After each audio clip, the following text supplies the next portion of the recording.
नमस्कार प्रणाम। आम आदमी पार्टी एपी के राज्यसभा सांसद संजय सिंह को प्रधानमंत्री नरेंद्र मोदी की डिग्री पे सवाल उठाने के मामले में बड़ा झटका लगा हुआ है। सुप्रीम कोर्ट ने मामले में उनके खिलाफ जारी मानहानि के समन पे रोक लगाने से इनकार कर दिया है। गुजरात विश्वविद्यालय की शिकायतकर्ता पे गुजरात कोर्ट ने उनके खिलाफ ये समन जारी किया है। संजय सिंह ने याचिका दायर कर इन पे रोक लगाने की मांग की थी। यह मामला लगभग 7 साल पुराना है। प्रधानमंत्री नरेंद्र मोदी की डिग्रियों पे सवाल के बीच एपी प्रमुख और दिल्ली के मुख्यमंत्री अरविंद केजरीवाल और संजय सिंह ने प्रेस कॉन्फ्रेंस कर उनकी डिग्रियों को फर्जी बताया था। इनमें से एक डिग्री गुजरात विश्वविद्यालय की है, जिसके रजिस्ट्रार पीयूष पटेल ने दोनों के खिलाफ मानहानि का मुकदमा दायर किया है। विश्वविद्यालय का कहना है कि केजरीवाल और संजय सिंह की तरफ से अपमानजनक बयान दिए गए हैं, जिनसे विश्वविद्यालय की मानहानि हुई है। गुजरात की एक मेट्रोपॉलिटन कोर्ट ने उन्हें समन जारी करने के बाद केजरीवाल और संजय सिंह ने इस समन को सेशन कोर्ट में चुनौती दी थी। यहां से याचिकाएं दायर होने के बाद वे गुजरात हाई कोर्ट पहुंचे। हालांकि यहां से भी उन्हें राहत नहीं मिली और उनकी याचिकाओं को खारिज कर दिया गया। इसके बाद उन्होंने समन को सुप्रीम कोर्ट में चुनौती दी। संजय सिंह ने मामले की सुनवाई को गुजरात से बाहर स्थानांतरित करने का अनुरोध भी किया था। पीएम मोदी की योग्यता पर टिप्पणी मामले में एपी नेता संजय सिंह को राहत नहीं मिली है। सुप्रीम कोर्ट ने याचिका खारिज कर दिया है। बेंच ने कहा कि हाई कोर्ट का आदेश ट्रायल को प्रभावित करने वाला नहीं है। इस तरह संजय सिंह को अब मानहानि के मुकदमे का सामना करना होगा। ये मामला गुजरात यूनिवर्सिटी ने दायर किया है। बताते चले कि इस मामले में जस्टिस BR गवाई और जस्टिस संदीप मेहता की बेंच ने सुनवाई की। इसमें संजय सिंह के वकील ने कहा कि उनके बयान से गुजरात यूनिवर्सिटी कैसे प्रभावित हो गई। वरिष्ठ वकील रेबिका जॉन ने कहा कि गुजरात यूनिवर्सिटी को किसी भी तरह से बदनाम नहीं किया गया है, इसका नाम भी नहीं लिया गया है, यह कैसे प्रभावित होता है। उन्होंने कहा कि आखिर यूनिवर्सिटी कैसे इस मामले में शिकायतकर्ता हो सकता है। मैंने हाई कोर्ट में भी कहा था कि यह संतोषजनक नहीं है।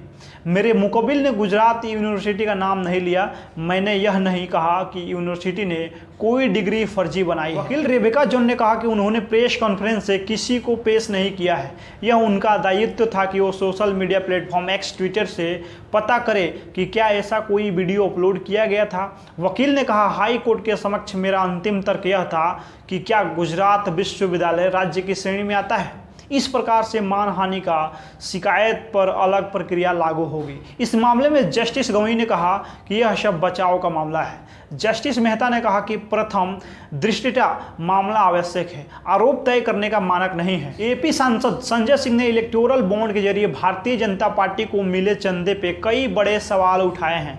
उन्होंने कहा कि बीजेपी देश की महाभ्रष्ट पार्टी है, जो कंपनियों घाटे में है और टैक्स नहीं दे रही है। उन कंपनियों ने बीजेपी को चंदा दिया है। 2017 के पहले यह नहीं हो सकता था, लेकिन इलेक्टोरल बॉन्ड का कांड करने के लिए सरकार ने नियमों में बदलाव किया था। आम आदमी पार्टी एपी के सांसद संजय सिंह ने प्रेस कॉन्फ्रेंस करते हुए केंद्र की मोदी सरकार पे कई बड़े आरोप लगाए हैं। उन्होंने इलेक्टोरल बॉन्ड और इसके जरिए भारतीय जनता पार्टी को मिले चंदे पे सवाल खड़ा किया है।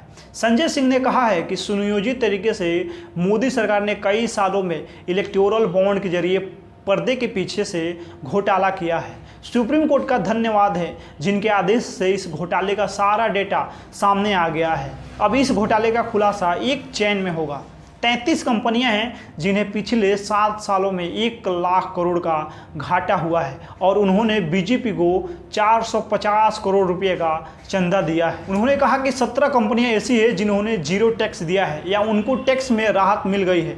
6 कंपनियां ऐसी है जिन्होंने भारतीय जनता पार्टी को 600 करोड़ रुपए का चंदा दिया है। एक कंपनी ऐसी है जिसने अपने मुनाफे से 3 गुना ज़्यादा चंदा दिया है। 3 कंपनियां ऐसी है जिन्होंने 28 करोड़ रुपए का चंदा दिया है और जीरो टैक्स भुगतान किया है। एक कंपनी ऐसी भी है जिसने अपने मुनाफे का 93 गुना चंदा दिया। संजय सिंह ने कहा कि जेल में मुझे निश्चित समय पे म्यूजिक रूम, बैडमिंटन कोर्ट में जाने की अनुमति मिल गई थी। यहाँ तक कि खाने से संबंधित मुद्दों का भी समाधान किया गया था। संजय सिंह ने कहा कि उनके पास मोबाइल फ़ोन नहीं था, इसलिए उन्होंने जेल के समय का उपयोग किताबें को पढ़ने में लगाया है। एपी पार्टी के नेता और राज्यसभा सांसद संजय सिंह ने अपने जेल में बिताए दिनों को याद किया है। उन्होंने कहा कि तिहाड़ जेल में 6 महीने के रहने के दौरान वह काफ़ी ऋण और बहादुरी के साथ रहे हैं। यहाँ तक कि उन्होंने अपने परिवार के सदस्यों से भी कहा था कि बातचीत के दौरान रोना नहीं है। संजय सिंह को पिछले सप्ताह सुप्रीम कोर्ट ने दिल्ली शराब घोटाले से जुड़ी मनी लॉन्ड्रिंग मामले में जमानत दे दी थी।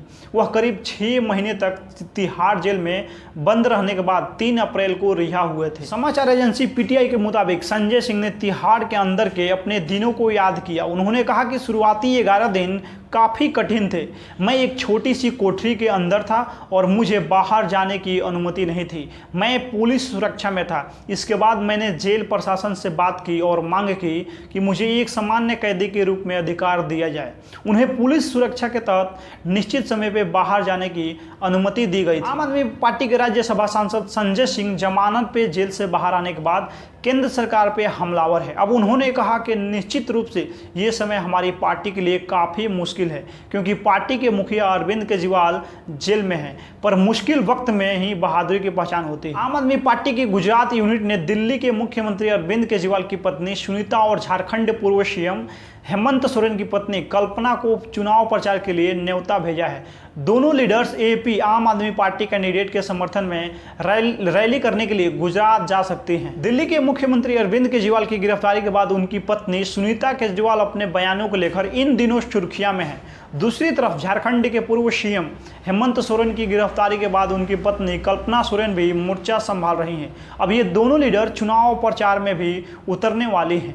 जानकारी के मुताबिक सुनीता और कल्पना के चुनावी प्रचार का सफर गुजरात से शुरू हो सकता है। आम आदमी पार्टी की गुजरात यूनिट ने सुनीता केजरीवाल और कल्पना सोरेन को चुनाव प्रचार के लिए न्योता दिया है। केजरीवाल और हेमंत सोरेन की पत्नियां पहले रामलीला मैदान में एक साथ नजर आ चुकी हैं और अब गुजरात चुनाव में एक साथ दिखाई दे सकती हैं। भरूच से आम आदमी पार्टी के उम्मीदवार और आदिवासी नेता चैतर वसावा के नामांकन के लिए सुनीता केजरीवाल और कल्पना सोरेन को एपी की गुजरात यूनिट न्योता भेजी है। बाकी इस वीडियो में आप लोग अपना प्रतिक्रिया दे दीजिए। मिलते हैं अगला वीडियो में। बहुत बहुत धन्यवाद।